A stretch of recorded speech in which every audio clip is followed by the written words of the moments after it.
Hi there, this is episode 422 of Roqe. Dear Western liberals and left, the Mullahs are not your friends.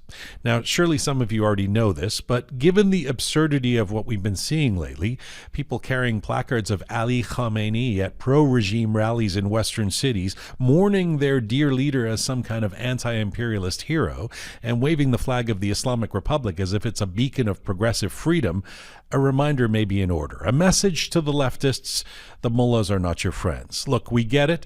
You've made it very clear you don't like Trump, you don't like Netanyahu. Anything that feels like Western military intervention triggers a reflex, and anything anti-American feels satisfying. But opposition to the U.S. does not automatically make someone a champion of justice. Sometimes it just makes them another tyrant. And the clerical regime in Iran is not a misunderstood revolutionary movement. It is one of the most brutally reactionary governments on earth. This is a regime that executes gay people, imprisons women for showing their hair, shoots teenagers in the streets for protesting, funds militias across the Middle East, and jails and executes journalists and artists and students and doctors for telling the truth. If that sounds like a progressive ally to you, it might be time to revisit the syllabus. Dear Western liberals and left, the mullahs are not your friends. And this strange romance is not new.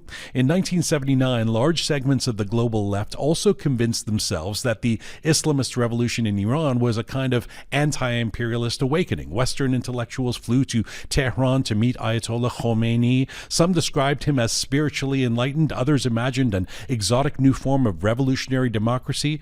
Within months, the executions began. Leftists were jailed. Women were forced into compulsory hijab. Universities were purged. Political parties were banned. And eventually, liberal nationalists and communists and leftists and progressive intellectuals were all dead.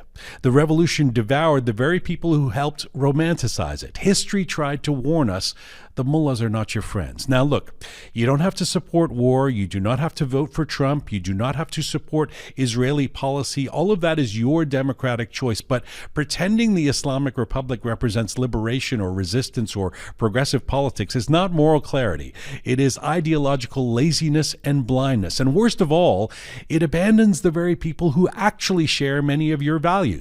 The Iranian people, men and women fighting for freedom, students risking their lives, citizens demanding democracy. They're not carrying portraits of mullahs.